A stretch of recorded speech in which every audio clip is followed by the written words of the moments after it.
There it is. Okay, so we're going to cover the Thalamic Reticular Nucleus. Okay, I'm going to map out some episodes here that kind of hits on this. We talk about it a lot though, because it's going to have to do with the EI imbalance.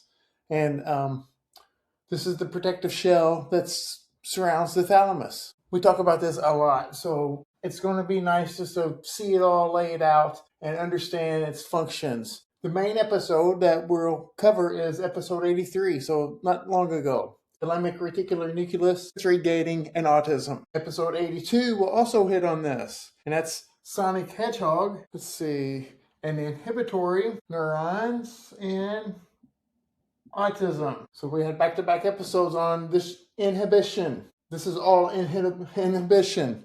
The TRN is all inhibition. And then episode 60 or 76 kind of covered this because this is Parvalbumin interneuron. We'll talk more about this specific interneuron, this inhibitory interneuron, a lot because it makes up the most of this. Parvalbumin interneuron and the autistic phenotype.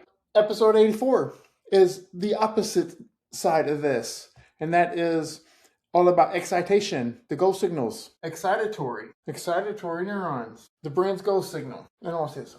Okay, showing up, nah, not bad.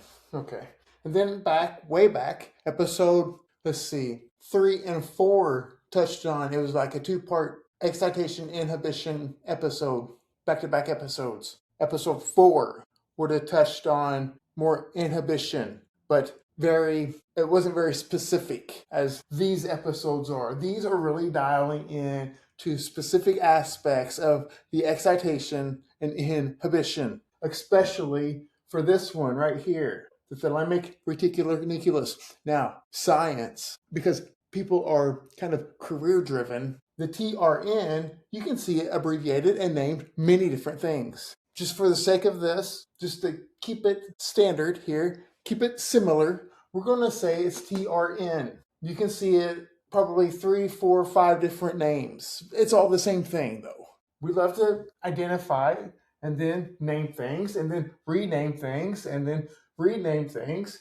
That's just the culture and the kind of the atmosphere of science, because people want to kind of make a buzzword, create this new idea and have it captured, have it gain momentum for funding purposes, for citations, just for the publicity of it. It's irrelevant. So let's talk about the Thalamic Reticular Nucleus. Remember, it's the shell. So let's just draw out the thalamus. Remember, the thalamus is a workhorse. That's why it has kind of these assistants. Remember the basal ganglia episodes, the subthalamic nucleus, which just sits posterior and inferior to the thalamus, and it helps relay the go, no-go signals in the basal ganglia. So let's just draw this out, the thalamus, because we're going to cover, hopefully eventually, the different subdivisions of the thalamus, because there's a lot. The thalamus is a lot to parse out. And there's a good drawing of this, and you can see right here on the daylight. You can get this image on the internet. It's a very good image of it with this shell right here. And then this is helping you parse out the different subdivisions, because remember, this TRN just surrounds the thalamus. And then here's a different view of it. You can see the TRN is all around the outside, prevents signals from coming in. So I'm going to draw that top one out though, just because I think it might help. It might help us understand it. Remember, at the bottom here, you have the medial genicular nucleus right here. Remember the auditory. This is the relay station for audition. Remember the auditory brainstem response, ABR. This is the kind of the last stop. This is where all relay for the auditory happen. And then right next to that, laterally, is the lateral geniculate nucleus. This is the same thing, but for vision. This receives roughly 80%, maybe 75% of the retina's fibers. All vision will eventually come here, but the other 10 to 15% gets the superior colliculi, which is in the mesencephalon, which is just, they're all right here. There's spatial relationships. They can just reach out and high-five each other. which is what I said in the Autism and Eye Movements episode, all about the superior colliculus. So we have the medial and the lateral here. The thalamus is kind of egg-shaped. It's deep in the brain. Remember this area right here. The third ventricle is right here. And then the lateral ventricles are up here. There's a lot of water here. There's a lot of electrical power and things just surrounding this different nuclei surrounding these areas deep in the brainstem, or the brain, just above the brainstem. So the TRN, as you see in that picture, just imagine this is kind of this cut out, and then it's just a shell. It's a shell over it. And then we're going to break this shell down a little bit. Hopefully it helps make sense of it, because there's a lot of cool stuff here. At least I think it's cool. I love this stuff though. So, and like the bottom picture here, okay, you got this on one side, and then you got the thalamus on the other side. Now remember, one side of the brain or the hemisphere is ipsilateral. Both sides is called contralateral. This is just the contralateral. So this is one hemisphere, this is the other hemisphere. And the TRN would be, actually, I think it might look better if we just had some color in it, like Bob Ross. Let's just do it. We're going to get through this, I promise you. See, just basically like this. So, yeah, like the third ventricle will be right here. Before we parse this out, remember the Sonic Hedgehog. Remember we talked about the Sonic Hedgehog a lot. Several different episodes, remember? In neuroscience, in things like rodent studies, you can have these things. So SHH is Sonic Hedgehog. And then you can see in neuroscience papers where you can knock out the gene, protein sequencing, and so forth. So it will look like this. That's a knockout, double knockout. So the animal, the subject, doesn't have this at all. Then we can see what happens. What is missing, or what kind of behavioral effects does this have? It's basically like a lesion, okay? Remember in the Modulation episode, when we are kind of subdividing the neuroepithelial cells, we have the 4 cells in the neuroepithelial, 3 of them for the brain, and we kind of start looking like this, right? We have the telencephalon and the diencephalon here, the mesencephalon, and then the things like the my and metencephalon. I think I have those backwards. Met and myencephalon. Remember, this one does not subdivide, but these are subdividing. So this is the big subcortical area and the cortex right here. And then this is just the little brainstem area. It's a very small area here. And then this is more of the pons and the cerebellum, and then the medulla, and then the spine. If you knock out the Sonic Hedgehog, it's responsible for this area right through here. So in a rodent model with this knocked out Sonic Hedgehog, you don't get this. This does not form. It doesn't really do much for the human autistic phenotype, but at least it provides information on what is causing abnormalities with the Thalamic Reticular Nucleus. Okay, so it's kind of unimportant for this episode, learning about the TRN, this shell, but it's huge. It's a good finding in neuroscience and with the knocking out of that gene and the protein sequencing. So what is the overall function of this, and what makes this? Remember the Parvalbumin interneuron. Okay, we had that specific episode on that, because there was a great paper published about how autistics have kind of problems in a couple of different brain regions with the Parvalbumin interneuron. And remember, Parvalbumin interneuron is the most abundant GABA inhibition neuron that we have. Okay, and this is acting on GABA A, which is very fast acting receptor. It's ionotropic. I mean, these are happening within 1-2 milliseconds. And then the Parvalbumin interneuron makes up the majority of the shell. The second type is Somatostatin. This is the second most abundant GABA cell neuron. And this works on GABA B receptors. These are metabotropic. These are a little bit slower. These are roughly 20 to 50, even longer milliseconds. It takes longer for these to act. Now, what are these two roles in this thalamic reticular nucleus? Is the parvalbumin, which is most of this nuclei. It's acting on specific inhibition. The somatostatin is more like globally. It's just kind of sprinkling the area just to help maintain balance. Remember, we talk a lot about the EI balance. With the autistic phenotype, there's a lack of inhibition. There's problems with inhibition. Not only a reduced number of cells, but the cells on board are kind of abnormal. This is a great finding 2 decades ago, even maybe longer, because something caused Rubinstein and Mike Merzenich to study this. They don't study autism. They study things like neuroplasticity, but something caused them to study this. I don't know what, but it's a good paper, 2003. So what about this TRN? What else besides these two specific cells make up this? We talked about in the episode of the Thalamic Reticular Nucleus about the different sectors. Okay, so the first sector is sensory. The thalamus receives all sensory information coming in, even things that we don't really pay attention to, things that we're not perceiving. That's because of this. So with this, we obviously have visual. So the lateral geniculate is going to be involved. We might as well let's see if this will work out. We'll just try this. Auditory. The orange. It's not bad. Looks like Miami Hurricanes. I don't know about that. I don't know about that now.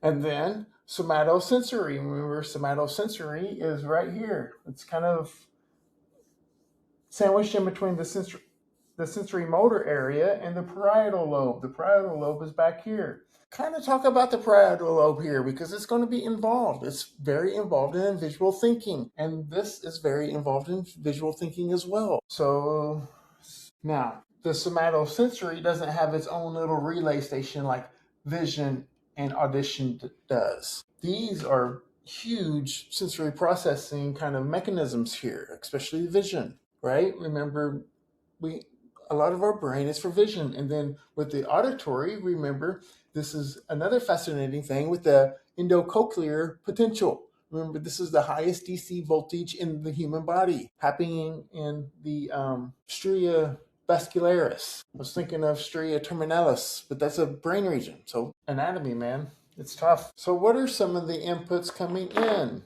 And then what's the little crosstalk? Because pretty much all regions, we could call this a region. It's the thalamus. All regions will have crosstalk. They will cross and talk within each other. It's very much a thing. So let's talk about the afferents, signals coming in, and the efferents, the signals going out. Remember with the basal ganglia episode though, the thalamus is the main goal. Everything from the basal ganglia is working to modulate, dictate what the thalamus is doing. And that will determine our go, our activation, and our no-go, or inactivation. The whole basal ganglia is for this. And then remember the mini columns. Bless it. Let's just draw out the mini columns again. Remember the mini columns, which are everywhere.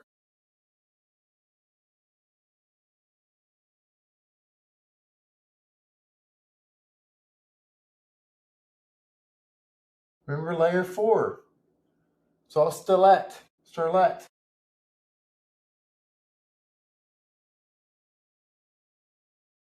Remember the mini columns. Inputs come in from the thalamus to layer 4. And layer 4 will kind of start these mini columns. Remember, this is a mini column, and then this is a mini column. And as you build mini columns, they're macro columns. And then the space in between are neurophils. In the autistic phenotype, they're about half the size of typicals. So they're roughly 40 to 60 microns, which is about, if you shave the thickness of a piece of paper in half. The autistic neurophil is about that thickness, whereas typicals are closer to the full sheet of paper thickness. Okay? But the thalamus, remember, after it runs through the basal ganglia, and we decide to go and no go because they're simultaneous actions. The thalamus will then speak up to layer 4. remember? And then that will jumpstart and go to 2 and 3 next,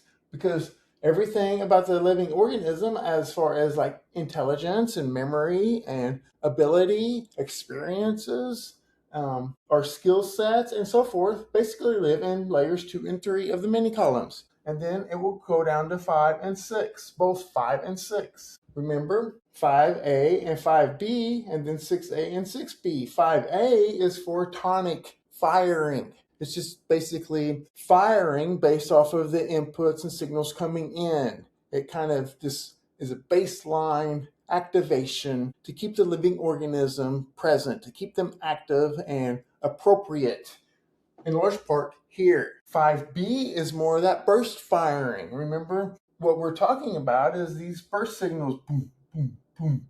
They fire and then they drop, and then boom, boom, boom, and then they drop, boom, boom, boom, then they drop, right? So we get these bursts right here, and then they're working its way up. This is more activation. And then over time, or you can use like physiological tools, breathing exercises, etc., these will start to drop. And this is in large part, you could think about this on a seesaw, because somewhere through here is tonic. Somewhere through here is baseline, your like resting state. So that's what layer 5 is kind of doing. So how is this involved with the thalamic reticular nucleus? Well, the shell is determining. It's helping regulate this and the actions coming out of the thalamus. What does the thalamus want to pay attention to? What does the living organism want to pay attention to? That way the thalamus can do its work.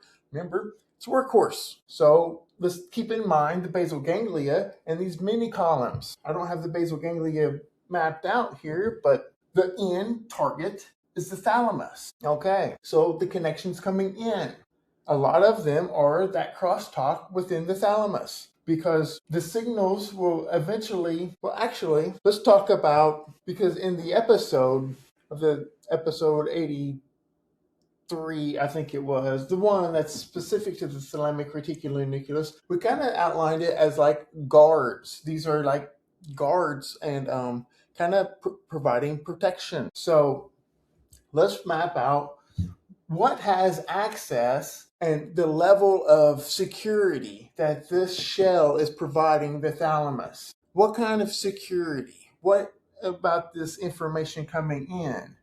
So just remember, this is a large part sensory processing. Over here.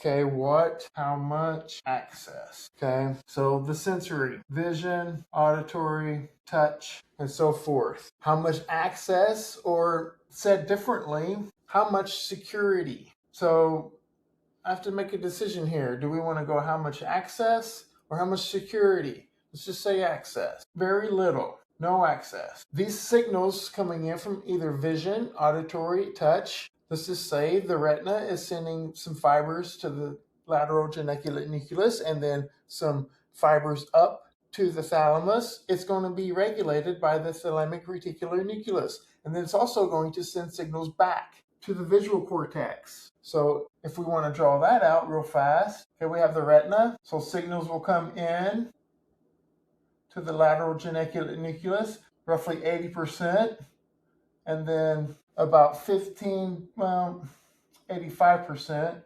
15% to the superior colliculus. The lateral geniculate nucleus will send some to inside the thalamus, especially this area right here, which is pulvinar. This is a lot of sensory, but the thalamic reticular nucleus will determine how much and what kind is going to be able to go from the lateral geniculate nucleus to inside the thalamus. And then it will also, the lateral geniculate nucleus will also send fibers, projections, however you want to say it, to the visual cortex, V1 through essentially V5, right? And then it'll just kind of work its way through the occipital lobe. And then the parietal lobe will be up here. So like the brain is kind of like this. And you got the eyeballs right there. The temporal lobe. So you can kind of see this cartoon drawing of retina to the lateral geniculate nucleus here. The lateral genicular nucleus will send some information to the thalamus, most of the information back to the V1. We also have the superior colliculus processing vision. And remember, a large part of this is going back up to the thalamus and to the frontal eye fields. Frontal eye fields are up here. And there's a little subdivision of the thalamus right here, medial dorsal, and that's getting a lot of the information from the superior colliculus. It's a lot, I know, but just to understand this visual information and the processing of it, just kind of follow along here with what this thalamic reticular nucleus is trying to do, because there's a lot of information. Just imagine if you don't have this, or if it's abnormal and you're processing all the sensory information. It's a lot, but you know, it's easy for you to say that the autistic phenotype can be overstimulated. You can understand that easily. This is what's going on. That's why I want to cover this stuff. That and I love it. Okay, so the sensory.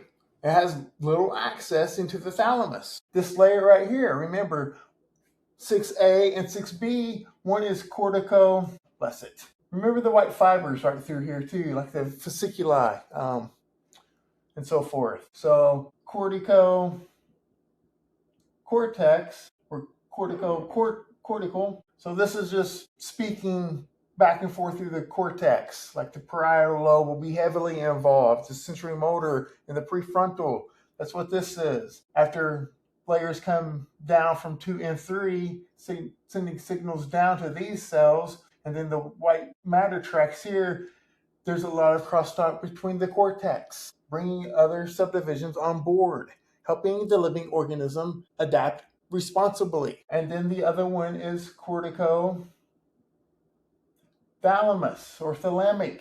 This is a big one here, okay? Because the mini columns are already receiving information from the thalamus into layer 4 with these stellate cells, and then it goes up to layer 2 and 3 to gain information about what the living organism knows. Everything the living organism knows is basically receiving a summary here, okay? This is what's happening from the environment as far as sensory processing. What do I do?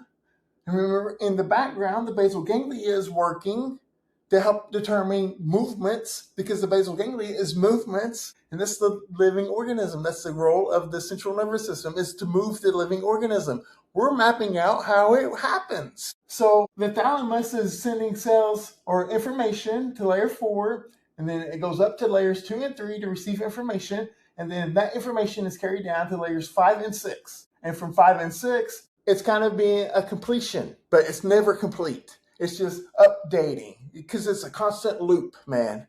It's just constant. And what's allowing the thalamus to be updated here is this layer, corticothalamic or thalamic, because based off of everything coming in, it's getting updated. How is it doing? What does it need to do? How is it making adjustments? And that's in large part what this is doing too. So let's just imagine this is the parietal lobe, where sensory integration is kind of happening. Higher order sensory integration, making meaning, making sense of the things in the environment.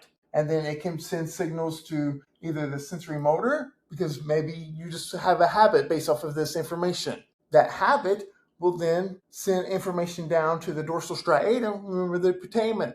Remember, we mapped out, we extracted a specific cell from the putamen, because this is where habits happen. Sensory motor to the putamen, that's very lateral in the dorsal striatum, and a specific cell spine will hit. Remember, these are medium spiny neurons. We've mapped this out, and then it will orchestrate based off of the basal ganglia, those other relay stations and output areas, and it will inform the thalamus. Okay, what am I doing? Remember the habits, though. You don't have to think about things. You just automate responses. That's why we love habits. If it's a habit, this is just an example of a habit. Let's say it's not. So this cortical could send information to the prefrontal cortex. Maybe it's parts of the dorsal lateral, which is this superior colliculi will update the dorsal lateral early. Well, let's just map it out, because I really want to talk about the prefrontal cortex now, for sure. So we have the eye again, okay?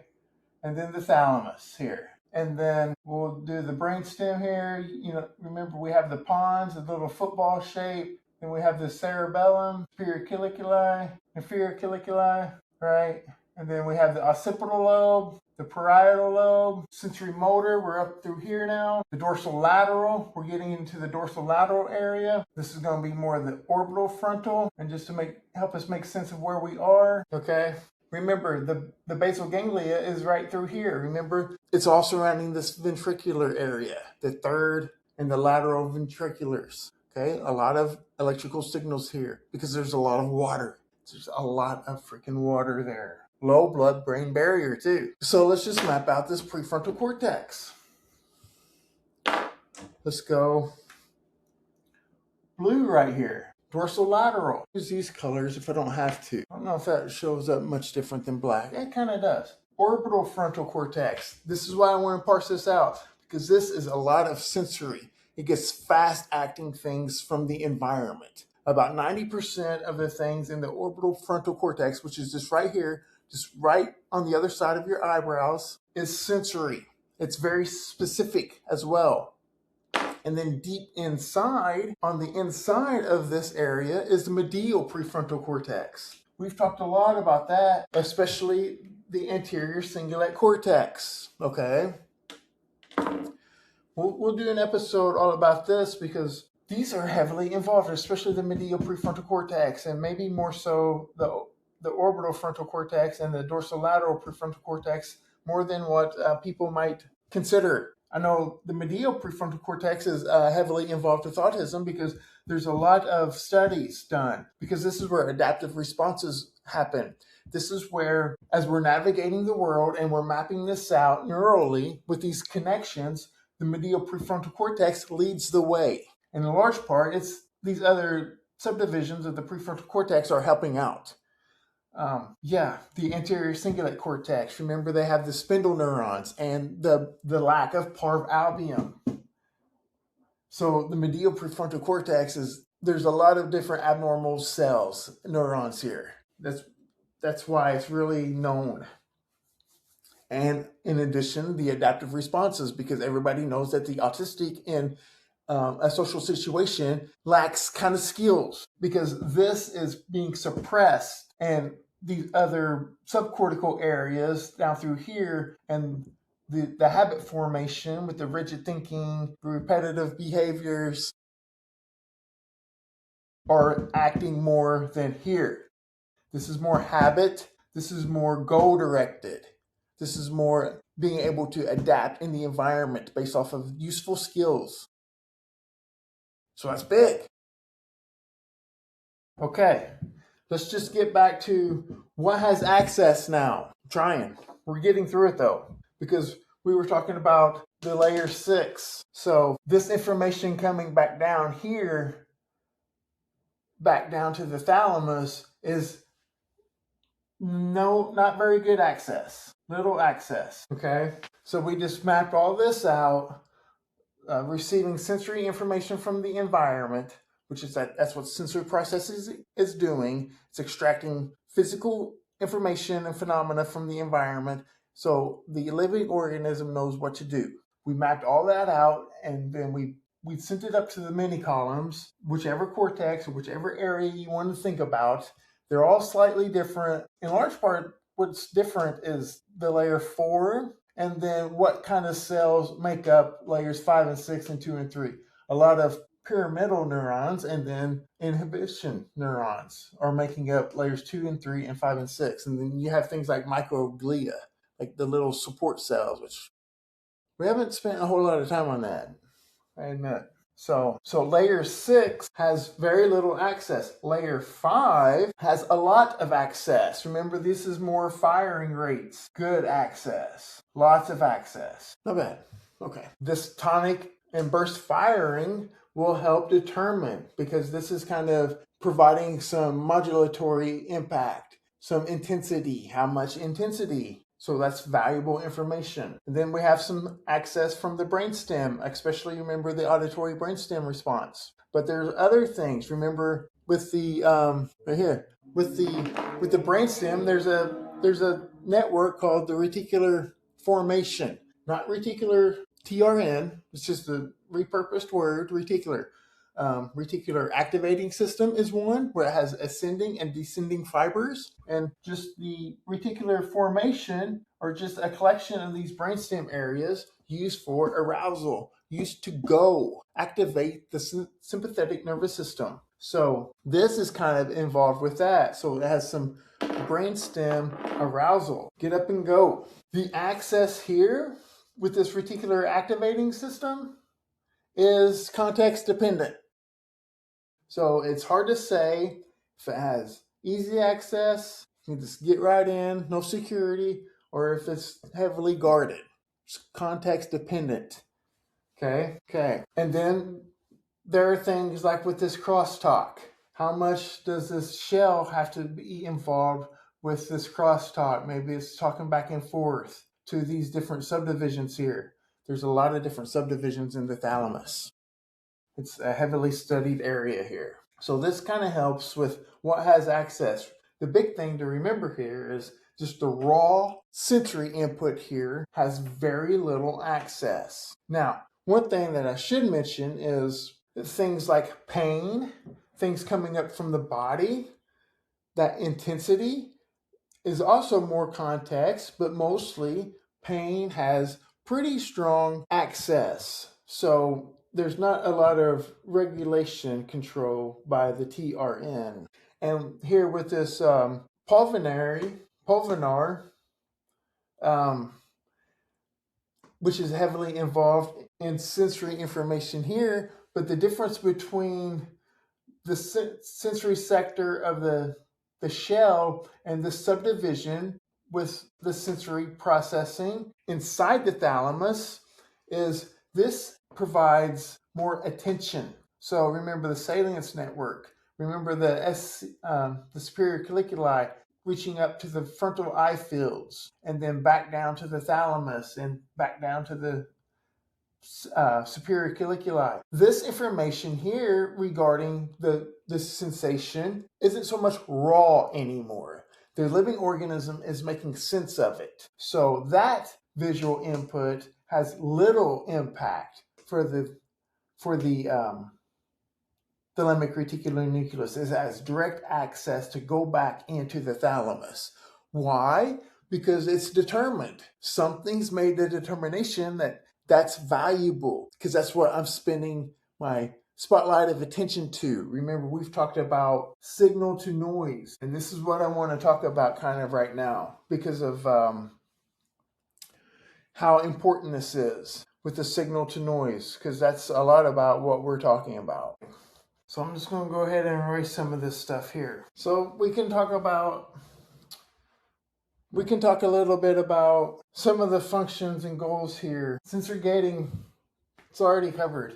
We already did a pretty good job of covering that. Okay. And then the brainwave generation. Remember the layer 5. The layer 5 helps with this. And something that's pretty good is alpha band. MIT does good work on alpha, or the brain waves, and it should probably have a little bit more traction, I think, in research, is the brain waves. But I don't know. The brain wave is very functional, especially alpha in this regard, which is 8 to 13 hertz. Remember, we kind of covered that. You could probably pick up, based off of what we've talked about, attention modulation. This is helping. So it's unclear to me if this process is helping attention modulation, or if I think it's probably bidirectional, especially if you think about the autistic phenotype. It seems like it's bidirectional. Things that are irrelevant are very much irrelevant to the autistic phenotype. Things that are salient are very much salient to the autistic phenotype. So I think this, and with that lack of adaptive responses and so forth, and the habits and the restricted fixated interests that are abnormal in intensity or focus, this is kind of helping explain why the autistic phenotype has that. What is really a big wow factor here for the autistic phenotype and this so-called sensory gate is regulating sleep-wake states. This is not talked about enough in the autistic phenotype, but every autistic phenotype, every person with autism has sleep-wake dysregulation. These things, 100% of the autistic phenotypes have sensory processing problems, which we're covering. In large part, this is the core of it. 2 is speech language problems. 3, GI problems. 4th, and an underrated one, circadian rhythms. E or no E? I don't know. Could be an E. But these 4, 100% of autistics have. 100%. 100%. I don't care what the research suggests. Like this 50 to 80% of autistics have a sleep-wake disorder. No, it's not. It's 100. I promise you. And GI and speech and language and sensory processing. I promise. And a 5th thing would be mitochondria. But semantics. I'm not going there. The sleep-wake regulation, remember, in large part because of this area right here, the reticular activating system is involved with that. This brainstem here is a superhighway, man. And it's got a lot to do with balancing the brain and physiology. Okay, so sleep-wake, not bad. And another one is just overload protection. It's just that protection. Like, especially said the same as, I think, maybe 1 and 3. But it's a big deal. It's a very big deal. Another thing that I want to talk about while we're talking about this is back to the rodent knockout model, is because this right here is heavily involved in autism, CNTNAP2. You can double knock out this, and you're going to have hyperactivity because of this is going to be abnormal. This is very well studied in autism. I don't mind this as like one of them so-called gene things. I think genes are broken. But, you know, there are some, like this one, and Shank3, neuroligin, nororexin are good ones. P10, good one. It's more of an enzyme, whatever, but some good stuff there. So whenever this is knocked out, you get the hyperactivity, you get seizures, and poor socialness. Poor socialness. Wonder why? Or this is underregulated. There's a lot of information coming in and through this. Makes it hard for the environment. Makes it hard to interact. Remember listening dissonance. Remember the processes with the auditory brain stem response with wave 5 and the vision aspects of it. There's a lot happening here that's abnormal for the autistic phenotype. So there's isolation in a rodent knockout of this right here, and also repetitive behaviors. So what does repetitive behaviors look like for a mouse or a rat? A lot of licking, doing just a lot of the same kind of behavioral activation, the same action, just abnormal than what they were doing or what their peers are doing. So this is a pretty good finding too. What's different about this and the Sonic Hedgehog, I think, is because this comes on early with like the neurulation. This is more downstream. This is more after. So it's not likely that the human living organism is going to just not have the shell. That's not likely to happen. That's not likely the case. But it is likely, because we know that, remember from the Parvalbumin even, that we can have a shell, but it's just not functioning properly. So this is more in line with that. And based off of these kind of phenotypes from this double knockout, it's pretty good data. So what happens? Let's just end on what are some of the strengths of this kind of abnormal shell. So if you think about it, if you think about what we've been talking about, there's a lot of information coming in. So what is a lot of information? What could that mean? Well, we know that accelerated learning, okay? So strengths of a poor TRN, it's accelerated learning. Why? Because of that attention modulation is inner. We're inward. The autism, look here. Autism comes from the word autos. Autos, like automatic, automobile. This means self. Too few people know this. More people need to know autism means self. So accelerated learning, because if you think about learning, you need time on task. You need access to the information. This actually provides more. So this is a huge thing. We talk about these splinter skills and so forth. I don't necessarily know if I like the term of that, but with having a poor thalamic reticular nucleus, we can accelerate the exposure. And this is good for learning. And it's not difficult to see, especially if you read the early Tanner papers from 1943 or Asperger's paper from 1944. Asperger spent a whole lot of time, those are long papers, by the way. Asperger spent a lot of time on autistic intelligence, and Kenner did too. He just didn't frame it with those words. Asperger called those little kids little professors. This was happening. This was happening back then. So this accelerated learning is a very functional thing. The second thing, I don't want to say too much about this right now because it's at least one episode. This is very hard to explain if it's not you. But that is visual thinking. It's almost like this is bidirectional here too. And then you can lump things like this on.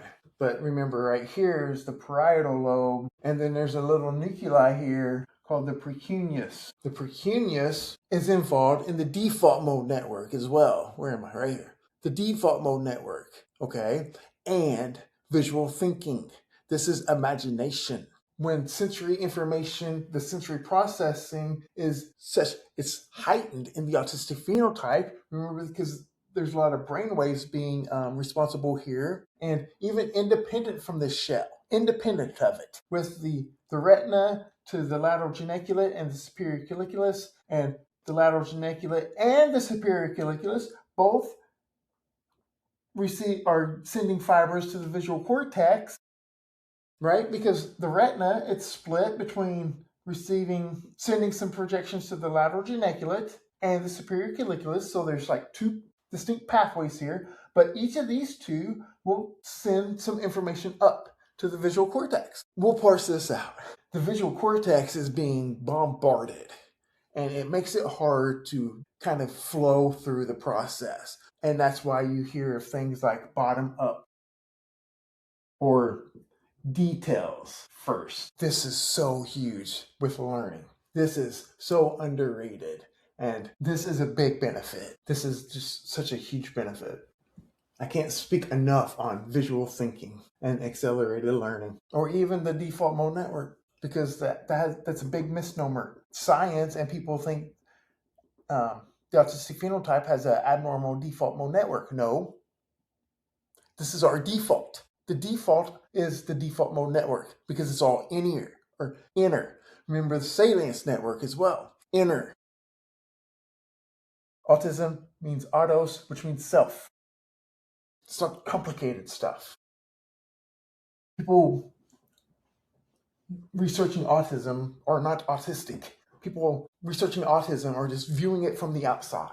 The weaknesses, though, we kind of talked about this. The weaknesses is the hyperactivity and just the lack of being able to filter out properly. So there's like anything in life. There's some benefits and some struggles with the thalamic reticular nucleus. But if you have the thalamus like this, the shell over it for protection.